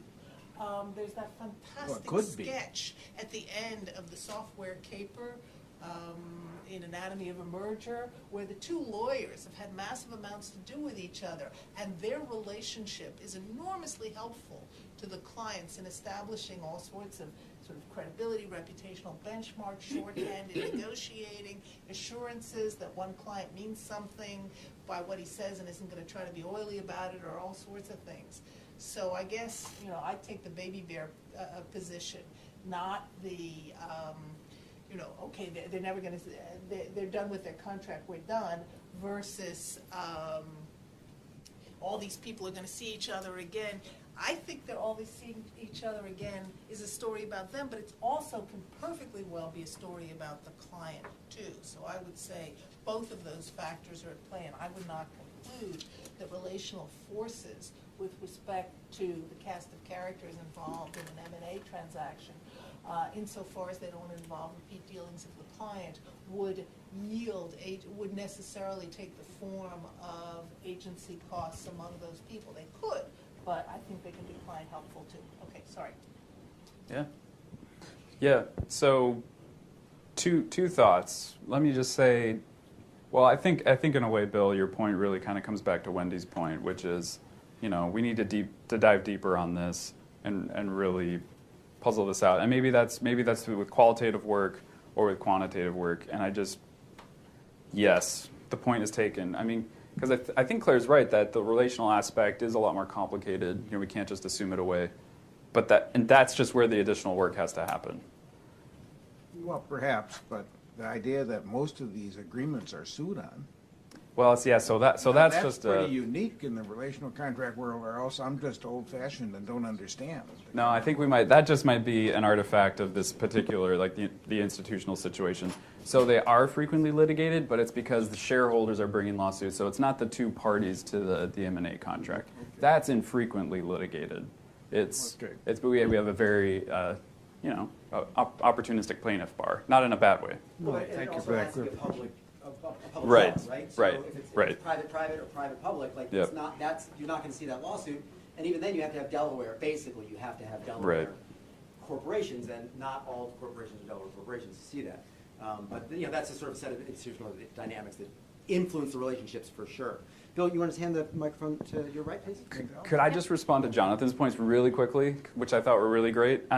So the strategy I've taken for some of this, at least at this preliminary stage, is to say, and the other thing to think about is, like, this is the global M&A network. We should see jurisdictional differences too. is to see if it emerges, right? So would we see a public company, private company clustering, for example? And at least on this cut that everybody's seen, there's not a whole lot of, it's pretty hard to look at that and say, I've seen patterns here. Now, can we impose that on it? Can we say, like, I just want to look at, deal type or jurisdiction type, or yes. And I'll just say one of the interesting things, it's really hard if we went back a few slides, there's a graph there of the top 500 firms. The firm now that's at the top was Kirkland & Ellis. If you look at the K&E relationships and compare it to the other firms, they have a unique set of connections, which I think sort of plays into, I mean, my understanding is they did a lot of PE representation. And this might explain some of what the dynamics. So I think that's right. Yeah. I mean, Wendy and I were both at Kirkland & Ellis, and Jack Levin, who was the most powerful partner there, and he was the most powerful partner on the planet, claimed to have a leveraged buyout. So Yeah, okay. In a room with Leo Strine and see who comes out. Yeah. I'm sorry. Thanks. Yeah. Hi, Nadel Grossman Yeah. from Marquette. Thank you, Madison, for inviting me to this great talk. And Matt, great comments. The joy of going late is virtually every question I had and comment I had has already been said, so I'm not going to repeat those. I'll just identify the few additional ones, and a lot of these are kind of related to ones that have already been asked. But I think there is a difference, though, in the M&A type deal versus the other deals. I mean, if you have the whole spectrum of when you're really changing the current status quo, you can't change the status quo more than an M&A deal for a particular party. I think there's a lot more at stake if you compare any venture capital financing or regular loan transaction. I was a corporate lawyer for about 8 years, and it was like if you go on the spectrum, that to me was always going to be the most customized. You do have some repeat players and especially technology, but often you don't, and so I do think that makes a big difference. So I know you'd mentioned it, but I feel like that really, the fact that you then need multiple advisors that you don't even need for a lot of other deals might suggest, so it's diversity, but it's really, it's a diversity in thought, just the fact that you have more advisors involved. So I think the nature of the deal itself might explain in part like why you might have more, customization. This is just something that related, in my experience, it does seem that people think the lawyers, as a transactional lawyer, the top lawyers are viewed as the M&A lawyers. So I do think there is an amount of ego, even in any type of transactional practice. I think people who get to become the M&A lawyers, in my experience, they were the ones be like, I can make changes. I know I feel the freedom. I can make changes. So I do think, psychologically, then you feel like you need to. I didn't feel like a sheep when I was in practice, but I would say that I didn't feel like I would be making, major innovations. I felt like I was innovating, but maybe incrementally, which I think is a different type of innovation, and I think that's probably more common. The only other point, and this is super minor, I think, but in your whole networks, I think you map on to that litigators. Is that right? Because I thought you had V&E on the Williams. Yeah, so that was just for that one. But okay. in the Bloomberg data, it's just going to be the transactional advisors okay. and the banks. So I feel like you shouldn't map those folks because it makes it a broader network than you should have because they're obviously not advisory. Yeah, no, I have a separate project looking at the Delaware Litigation Network, and that slide was just short on time. Yeah, the Delaware, I think everyone's probably identified this, but really to the extent that these deals usually get challenged in Delaware, there's just, I think, more comfort on predictability, so that also might lead to more innovation because you feel like the court will get it, they'll enforce it. If you're going to end up in a court in a different jurisdiction, less innovation because you really don't know what they're going to do. Excuse me. So that was my final comment. Thank you again. Thanks so much. No, thanks so much. I'm going to hand it to Josh, please. Okay, Josh Whitford. I'm not a lawyer, but I actually do study innovation. And so I actually have some thoughts on, and I'm also probably the one person in the room who's really very comfortable with the lines and circles and the network stuff. That's why I'm most nervous about Josh's so actually, I want to come back, so start with but Claire's last point where she sort of talked about this idea about one of the things, because in some way this is a story about lawyers as producers of innovation. The lawyers, you're talking about these people as producers of innovation. You're taking the Woody Powell study. People here won't know the Powell stuff. What the Powell paper is actually about is about why some communities are more innovative than others. And he's looking at network structure around that. So the story you tell about a disassociative network where you have highly central advisors, I mean, that's the finding, right? You have highly, and you're looking at the innovators. You have a sort of, in the beginning of the talk, you have like a prima facie case, there's plausibly innovation in this kind of contract, and looking at the language stuff, I haven't looked at it.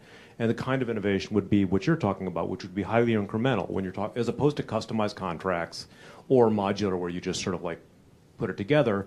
You have, yeah, you kind of need some of this, right? And Claire's story is like, oh, well, no, we have a few people who are really good at this stuff, and you have to go to them. And that's kind of what they're innovating in, and they're the ones who are able to do it. That's consistent with the network story you have. But I think it's, in terms of the relationships, the point to be made here is that you are looking at innovation, the production of innovation in contract is the actual thing you're looking at, as opposed to lawyers mediating relational contracts between firms. I mean, except to the extent you have people who buy lots and lots of firms. Then you might have something like that, right?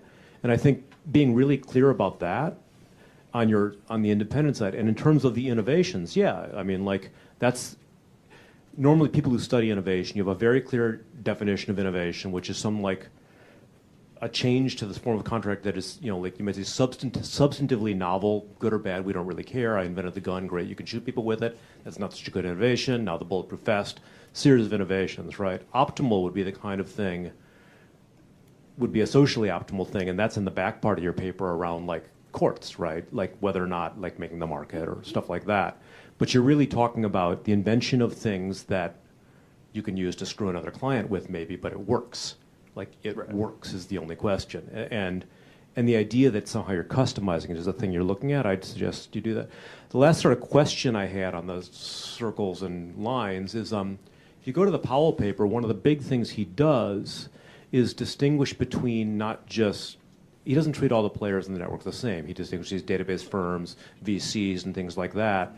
So one of the questions I would really have is why you didn't do that in terms of the centrality, because you're looking at financial advisors. Like, not all these advisors are the same, right? So like now you identify these sort of central players who could sort of be there, and you know, you can actually look at who they are, and you can start typologizing. You look at how that shifts over time.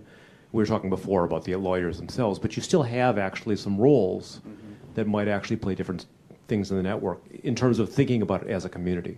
That's, you know, and so that's the sort of thing. It's like you're really studying lawyers who innovate and the relationships between them. Yeah. That's sort of the point I would make. Yep. Yes. Do you want to respond, or should I hand it off to the next? Yeah, I'm just going to say absolutely. No, that's absolutely right. With the Yeah, that's fine. Right, Josh, next maybe I'll just follow up with you. I got more things. To Yaron? Yeah. Hey Matt, thanks. So a bunch has been said already, so I'll reiterate a couple of points from a different angle and a couple of questions. But the private versus public, I think, is important also not just as a practical matter, it's also a hypothesis matter. Like you can have and I don't know which direction it goes, but you can have two theories about how private will be different than public M&A. One, you can say, well, actually it's much simpler. It's kind of like you can have more modularity there than like you can see in like large M&A deals.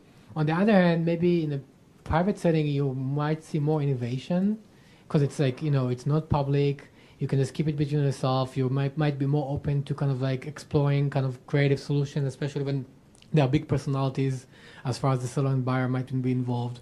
So I think it's interesting to kind of make, at least in the theoretical level, make the distinction. Another point of kind of like maybe like a natural shock type of thing, the CFIUS thing that has kind of come across, that could be also an interesting thing to look at how CFIUS language is now being kind of like changing over time, just like the Mac. So a couple of, I think it's kind of like, I understand kind of the challenges that this project has inherently into it. So like, I don't know if you can address them or not, but it's, to me, again, the involvement of both banks and lawyers in the same kind of network might be skewing your results. So I would just try to separate them. Often you have a lot of banks that are listed on the transaction. Some of them don't do nothing. Some of them are heavily involved. And it's kind of like, you know, the law firms often are, you know, all involved. The banks not so much. And that kind of leads to the second issue, you assume that there's a connection when they're based on the listing in the blue book. At least you should acknowledge, I think, that sometimes you don't have the connections, right? So, often banks don't talk to lawyers, or the banks don't talk between themselves. So the fact that they are listed on the deal document doesn't mean that there actually has been any network that was existing there. So I don't know if you can do a little bit more of a qualitative kind of examples to kind of like make a case, but prima facie, I would have some questions about it. Yeah. Yeah, so I ran it with just law firms, and the results, like we don't get materially different results, and maybe I should just make that the default. The reason I've kept it in so far is, I've just struggled with this question, and part of it is that for part of the M&A agreement, the banks don't have any interest or any input on the terms, right? For some of the key terms, at least in my experience, the banks were involved, and I can't differentiate that with the data I've got, so I've defaulted to including the banks, but I think I just need to include in the paper that this is what it looks like just with law firms, and yeah. All right, so I think we have Jason next. We've got to be close to the end, and I feel like I'm probably inevitably going to hit a dead horse on this, but I think that my take on it is that I think you go wrong, or you cause tension with starting at the title. I think the title is sexy, but I think that a lot of the comments, we have the deal network, but a lot of the discussion really, and I think this is what Yaron was getting at, and others, and Josh in particular, I think that what you really care about, at least for part of the paper, is really much smaller than the deal. It's the contract. And so during the talk, when I read the paper, my thought was the first thing we tell our students in contracts, which is that the contract is not the deal. And we mean certain things by that. But here, I think we really do mean something by that, in the sense that a lot of people in the network aren't really the ones there, as I think the paper probably misleadingly applies slightly. They're sort of drafting the contract. That's a subset, I think, of all of the activity around the M&A. And so I think, to me, it's sort of like, I think that's a tension. I don't know how to resolve it, right? Because in one sense, you're aiming very narrow, right? And you're talking about sort of particular language used at a very fine grain of detail in drafting the contract, right? And only one contract among many that can be part of the whole overall arrangement, right? But then you're talking about the deal as a whole, and to me, it's a shifting levels of analysis that makes the analysis, I think, less convincing than it might be. The point that hasn't been brought up is not really a point, it's more of a question. What I found fascinating was the idea of looking at differences in what you might call production cost of the contract, and looking for differences between situations where you have deals that are made, or contracts that are drafted between closely associated networks or nodes, I'm not sure of the terminology, and where you have negotiations for M&A deals, or the contracts that form the core of them, between nodes that don't have a lot of experience. And so I don't know if you have any thoughts about how you can get at production cost and look at differences depending on variations in who is negotiating.